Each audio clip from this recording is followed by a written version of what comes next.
Whoa, Scream Fiend fans, what's up? I hope we're allowed to do this video. Here is the movie review, no spoilers, no spoilers, no spoilers, for Ghostbusters Afterlife. Now, Ghostbusters Afterlife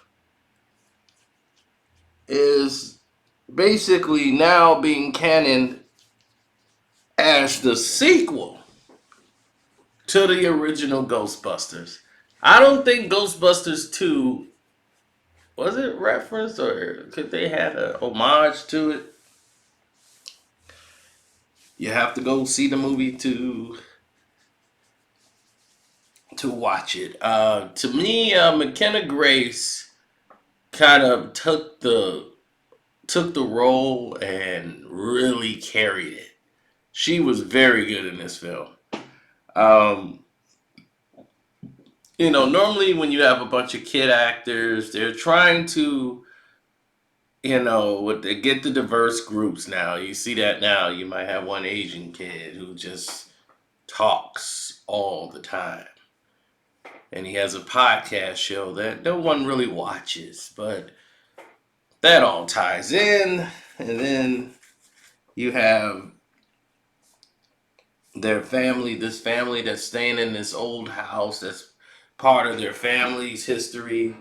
And they find out that one of their family members used to be going around busting ghosts. And they find all this equipment. They find the car. They find that their barn is like on top of something underneath. And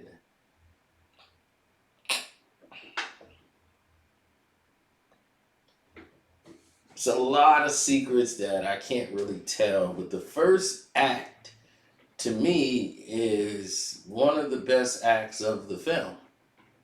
I mean, to me, the way the film opened, it set the stage for the movie to be really good.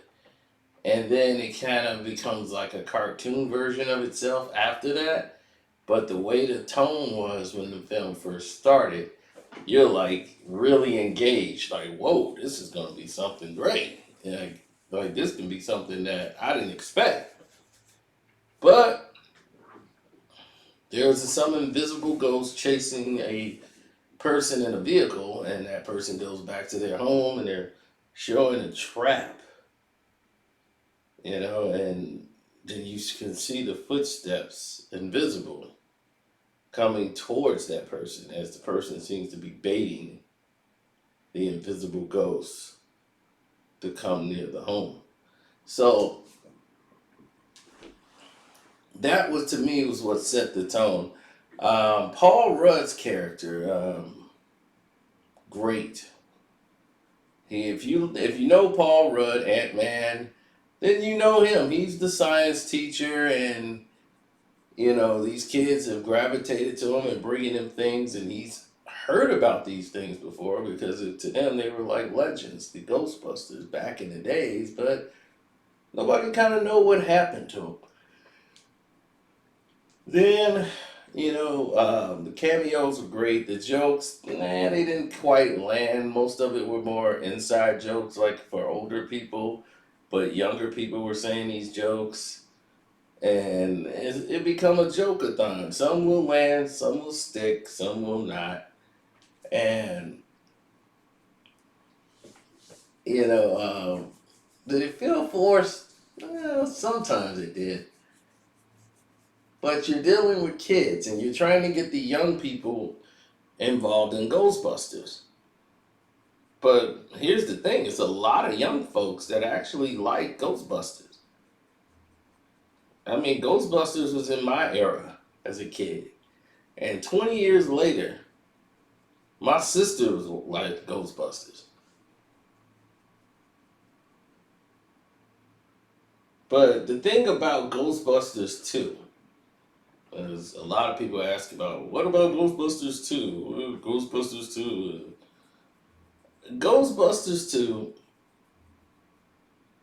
is basically the same damn movie as Ghostbusters 1. I mean, really, it is. It's the same movie. It is the same movie. They got the same guy who's working for the mayor who hates the Ghostbusters for what reason, and now they got Kurt Fuller was playing that role, and Kurt Fuller was he was the guy that was determined to lock them up, had them committed and put away, and the Ghostbusters got to come back, and the mayor's got to like release them. It's crazy.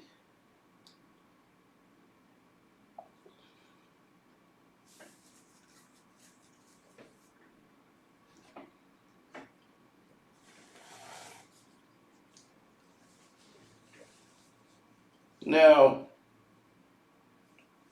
Ghostbusters was never made to become a sequel. It was never meant that, but the money's in the sequel. It's like the first one was a hit. The second movie, you get paid. Now you're gonna rake the dollars in for doing the movie. So it wasn't as funny as the first one. The first Ghostbusters was incredible. Murray did that, and Murray hate making sequels. And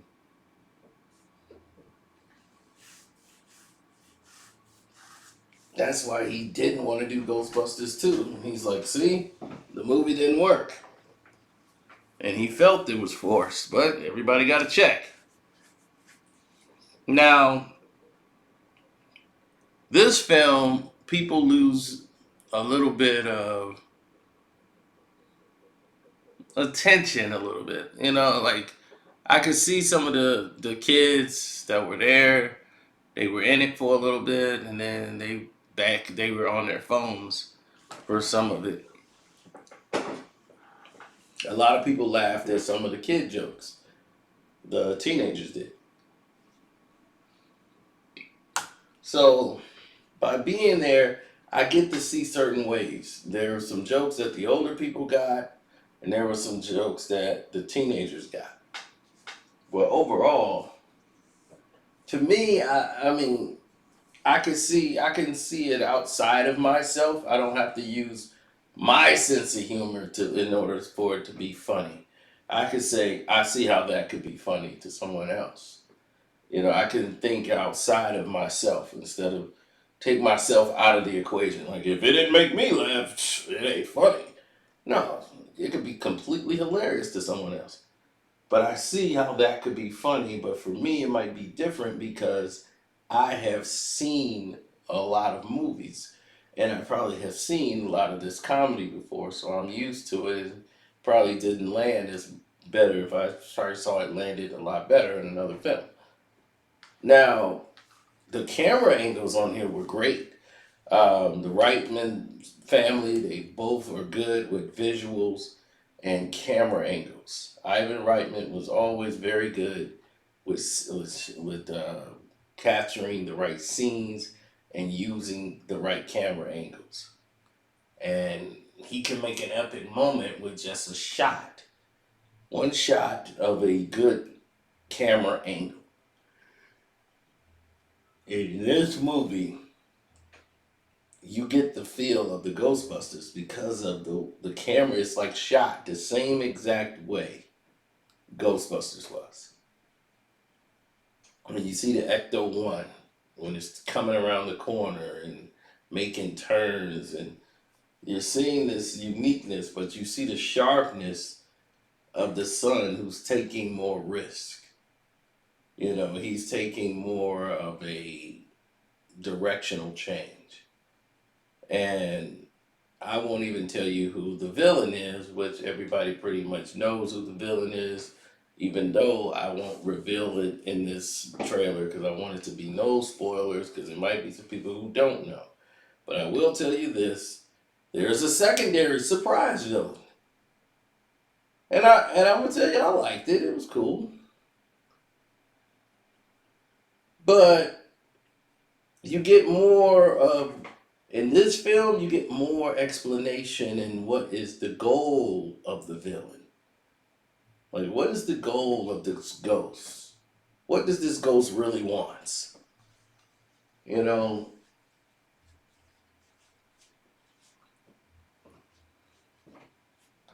So that played a big part. Now, for me, I give this movie 3 stars out of 4. It's entertaining. I would watch it more than once. And definitely, it's a film that many people forgotten about until it started to come around again. Everybody's like, "Oh yeah, I forgot they made another Ghostbusters," and everybody started getting back excited about it again because it's getting closer. So I appreciate your time. Thank you all. God bless you. Good night. Don't forget to subscribe. Hit the like button. Ghostbusters!